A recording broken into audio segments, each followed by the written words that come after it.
So you told us a little bit about how you got into this. You were producing with a friend, you got into the video from that. But I'm really curious, how has your career and your trajectory changed since this whole social video content creation thing took off for you? Yeah, so prior to posting anything online, I was really just producing. So I mean, I'm a music producer at heart. I still want to be a music producer, but I would say it definitely shifted my thoughts about it and shifted my day to day. I'm definitely more focused on content now first.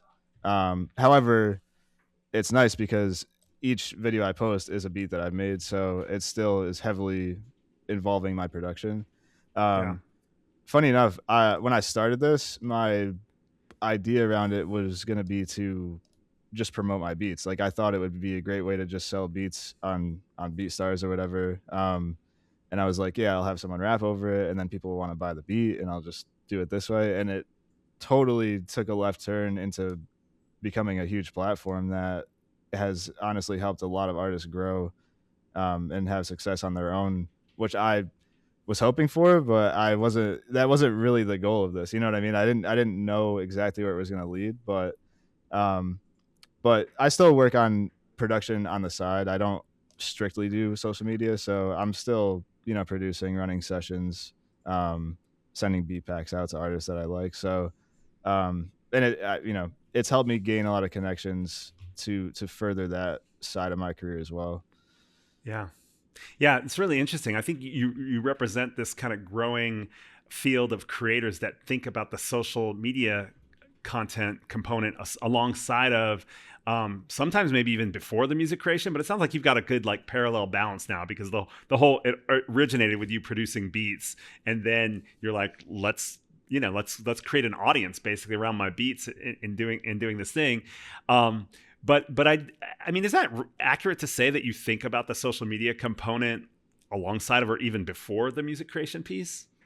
Well, here's the thing. I think nowadays a lot of music is marketing. So it's all about your brand. It's all about your image online. I mean, and that's not to say that someone can't make a great song and just go viral, off of a song. That still happens.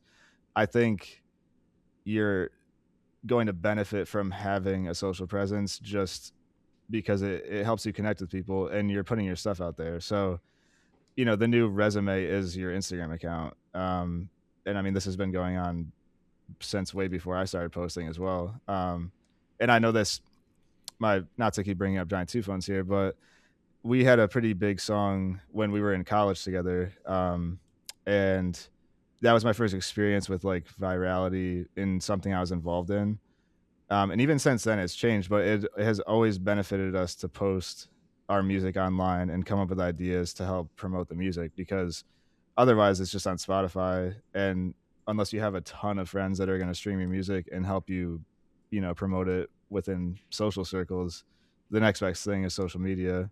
And it's generally pretty low budget to be able to promote yourself. You could pick up your phone and post a video every day and have an equal chance of going viral, that to someone else. So, um, yeah, I think at this point it's kind of, I don't want to say dumb, but it's dumb not to be posting if you're an artist. Hmm. Yeah, yeah. I guess when we think about that kind of like social media being a driver and video content creation being a driver for a career like yours, what would you say are some of the pros and what are the cons of thinking about music in that way? Yeah, I mean the pros are that it's it grows your connection. It helps you out. It'll get you streams. It'll the whole thing. But I guess the cons would be that you have to focus on social media, which isn't always what you signed up for, right? Right. So, there's definitely days where I'm like, okay, I got to go film this TikTok, whatever. But I enjoy it. What I do is somewhat unique, I think, to just being a TikToker per se. I think I get to meet people in person. I get to work with the artist right there on the spot. I get to talk to them, see what their story is all about. So it's different than like I'm gonna go do a TikTok dance, I guess. So there's different levels to it. But um, yeah, I would say it's just you just got to do it.